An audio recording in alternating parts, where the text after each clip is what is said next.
Ito yung battery size ng Nissan Navara. Ito yung pinagpalitan. Tara check natin mga guys. Ang size na ito 2SM. Tapos ito yung battery type niya. 110 D26L. Maintenance free. Ang brand nito GS. Ayan guys.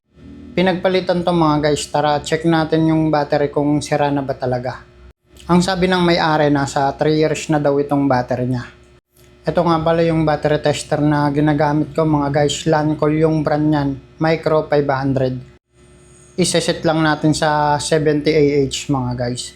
Lalabas pa rin naman dyan yung actual CCA ng battery. Importante kasi mga guys, mataas yung CCA ng battery para makapagpa-start ng maayos sa sasakyan. So ito guys yung CCA 375 na lang. Sa mga diesel engine kagaya ng Nissan Navara, dapat yung CCA ng battery nyo nasa 500 pataas para smooth yung starting power.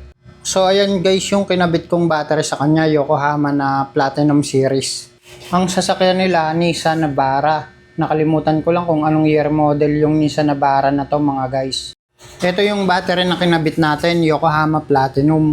Maganda to mga guys, mahaba yung warranty niya. 24 plus 3, ibig sabihin 27 months ang warranty. Ang battery type nito 110 D26L, parehas nung nasa Nissan Navara kanina.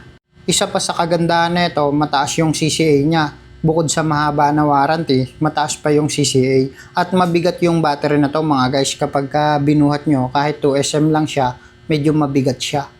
Ito ipapakita ko sa inyo yung CCA ng battery na to mga guys. Sa paggamit ng battery tester, kahit ano naman mauna dyan, positive o negative, okay lang. So ito guys, iilaw na siya. Yung charge nito medyo mababa, 12.4. Pero tataas pa naman yan kapag na-charge na po dun sa alternator ng sasakyan. Kaya naman disregard nyo na lang yon mga guys. So sinet ko lang din sa 70 Ah mga guys, kaparehas nung battery kanina. So ito mga guys. Ayan, 810 yung actual CCA niya mga guys. Mataas yan. Tapos yung battery health niya 100% na. Kasi brand new. Bago pa yung battery mga guys.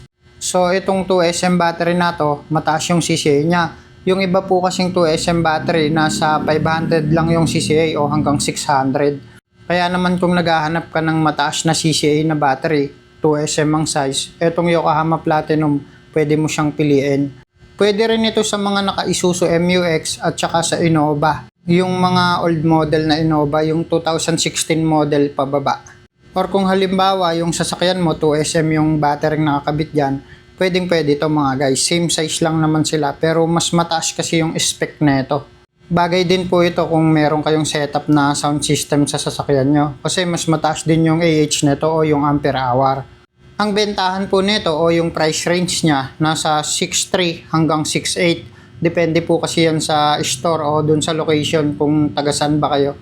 So ayun lang guys, kung gusto mo ng ganitong klaseng content, mag-follow ka na sa akin, Battery PH. Ayun lang guys, maraming salamat po. Sana nakatulong.